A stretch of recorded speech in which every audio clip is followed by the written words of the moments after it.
Welcome to Corporate Finance Explained, where we break down the essential topics every corporate finance professional needs to know. This series is narrated by AI, created using CFI's expert training materials, and designed to help you stay ahead in the world of finance. Enjoy this week's deep dive. All right, so let's dive right in today. We're tackling shareholder versus stakeholder strategies. Yeah. We've got a whole bunch of research lined up for this deep dive. So we're ready to unpack how all this impacts companies and their financial decisions. Absolutely. And even your investment choices. Yeah, it's a really fascinating shift.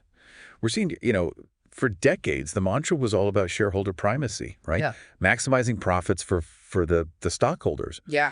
But now there's this growing awareness of the impact that businesses have on everyone, on employees, on customers, communities, and the planet. So it's not just about the bottom line anymore. Exactly. It's about creating value for all stakeholders. Oh, okay. And what's really interesting here is this isn't just some kind of feel-good philosophy. Right. There's real financial impact. Yeah, give me an example. Okay, well, let's take Microsoft under Satya Nadella. Okay. Back in 2014, they shifted gears, right? Okay. Instead of just showering shareholders with buybacks, they poured money back into the company, specifically in cloud computing with Azure and AI. That seems like a kind of risky move. Some shareholders might have wanted that cash in their pockets right away. Absolutely, but look at the results. Yeah. And that long-term vision really paid off by 2024. Microsoft's stock value had skyrocketed over 700%. Wow.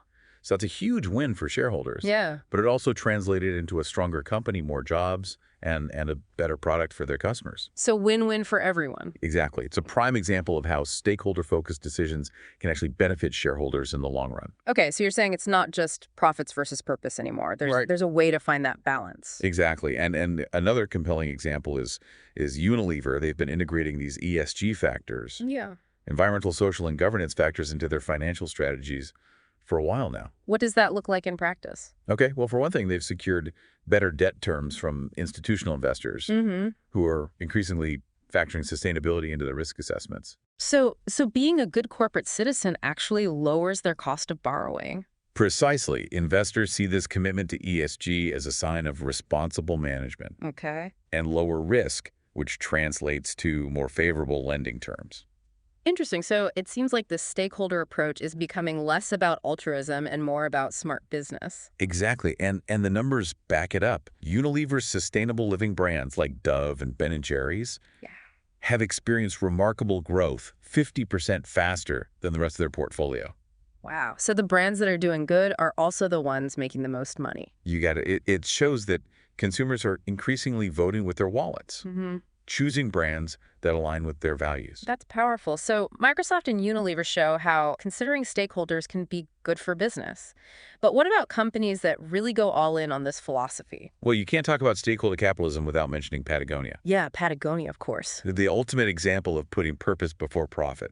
Right. They donate all their profits to environmental causes. Isn't that a risky move?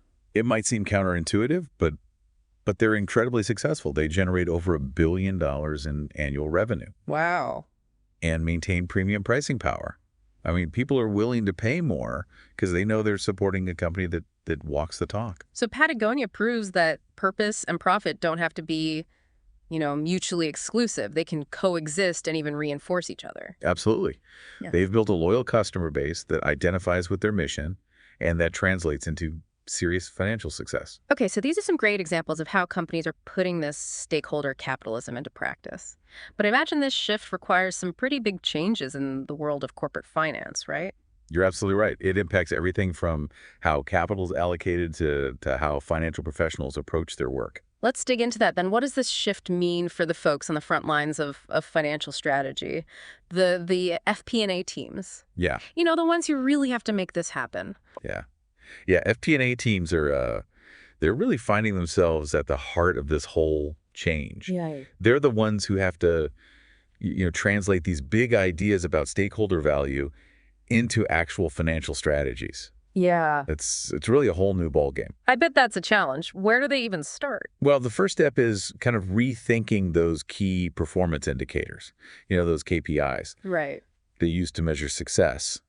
It's not enough to just focus on short-term earnings anymore. Okay. You need to incorporate metrics that reflect long-term value creation, for all stakeholders. So what kind of metrics are we talking about here? Give me some specifics. Okay, well, think beyond just profits. Things like employee retention rates. Okay. Are you keeping your talent happy and engaged? Right. Customer satisfaction scores? Are you delivering real value to the people who are buying your product? Okay. And even something called ESG-adjusted cost of capital. ESG-adjusted cost of capital. That sounds pretty technical. Can you break that down for me? Yeah, sure. Basically, it means factoring in the financial impact of your ESG performance. Okay. So a company with a strong ESG track record, for example, might be seen as lower risk by lenders. Oh, okay.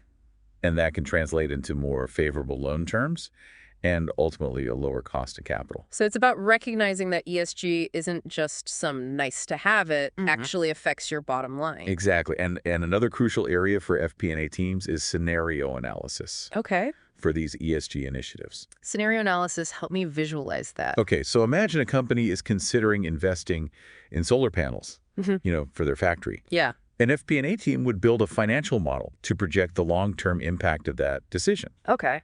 They'd factor in things like reduced energy costs, potential government subsidies, for renewable energy, and even the positive PR from going green. Right. This helps leadership see the financial viability of these, sustainable choices. So they're not just saying, hey, solar panels are good for the planet. They're Yeah. showing how they can be good for business, too. Exactly. And this data-driven approach is key. It's how you get buy-in from executives who might be more focused on traditional financial metrics. Right. Makes sense. You need to speak their language. Exactly. FP&A professionals need to become storytellers using data to paint a compelling picture of how stakeholder-focused approaches drive long-term value. Yeah, it's about connecting the dots between those ESG initiatives and the impact on, profitability and shareholder value.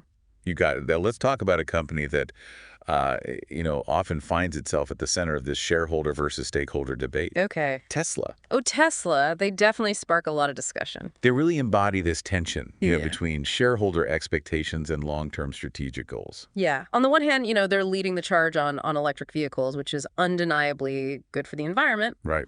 But they've also faced criticism for their labor practices and Elon Musk's, shall we say, unpredictable communication style. Right. Their Twitter pronouncements have definitely sent shockwaves through the market, sometimes overshadowing the company's actual performance. Yeah, so even with really noble goals, balancing those stakeholder interests can be tricky. Absolutely. Tesla highlights the need for strong governance and a clear long-term vision that goes beyond just chasing short-term stock gains. It's a complex case study for sure. So after all this discussion about shareholder versus stakeholder strategies, what's the key takeaway for our listeners? The takeaway is this: the old way of doing business, just focusing on shareholder profits above all else, is changing. Okay. Companies that want to thrive in the long run need to find that balance between profit and purpose, Yeah. creating value for everyone involved. It's about recognizing that, business has a responsibility beyond just making money. Exactly. And FP&A professionals are key players in this evolution. Yeah. They have the power to influence corporate strategy, guiding their companies toward a more sustainable and equitable future. So how can they actually do that? What can they do, day to day to make a difference? It starts with, asking the right questions. Don't be afraid to challenge the status quo within your company. Okay.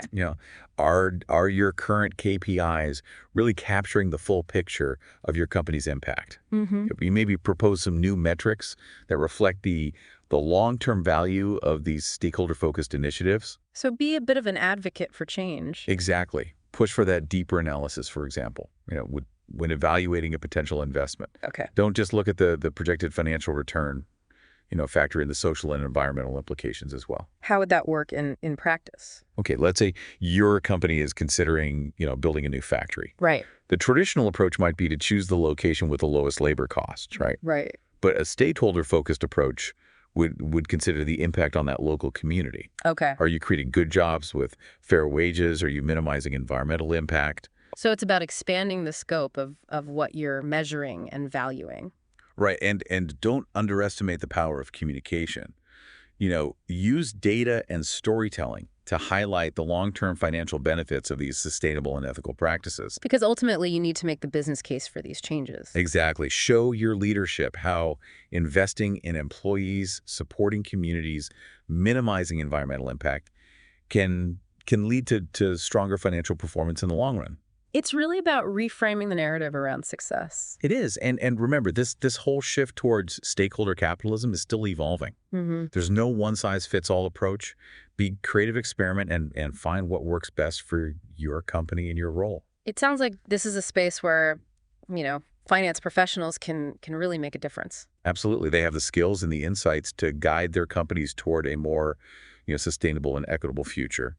It's an exciting time to be working in this field. So as we wrap up this deep dive into the world of shareholder versus stakeholder strategies, what's a one thing you want our listeners to walk away with? I think the key takeaway here is this business as usual is changing. Right. The companies that will thrive in the future are those that embrace a more holistic view of success. One that creates value for all stakeholders. It's about recognizing that a company's purpose goes far beyond just maximizing shareholder profit.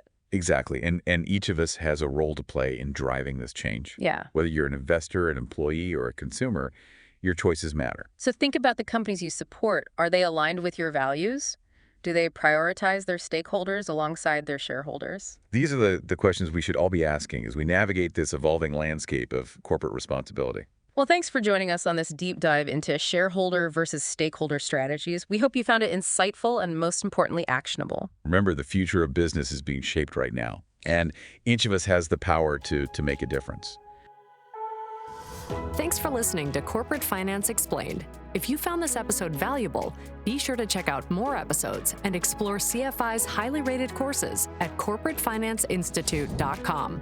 Don't forget to subscribe for more deep dives into essential finance topics. See you next time.